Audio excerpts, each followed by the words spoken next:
Alo, Craiova, se aude? Alo? O, bă, ce strigi așa? Hai o țără răbdare să intru și eu pe fază cu segarcea noastră. Eu te chiar acușica intră în joc, sfârâind trandafirii oltenești, 16 metri. Sulcă, n-auzi?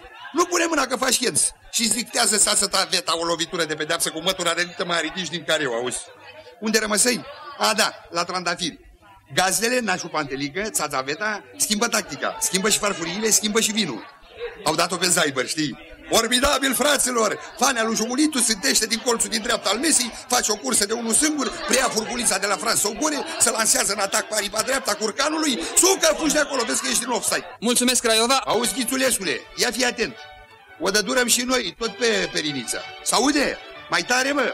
Mai tare, că e sârma subțire. S-audă și la București. Așa, jocul continuă. Jumulitu pasează băzmăluța la costică. Acesta preia băzmăluța, plonjează la picioarele fetei lui Pălălău. Eu de la acolo în genunchi, o sărută, scoate bă țigarea din gură, bă! O sărută, ho-ho! O, bă, ajunge, bă, nu mai trage de timp. În sfârșit, băzmăluța ajunge în posesia altui jucător. Acesta se apropie de Nașareta, e singur în fața ei.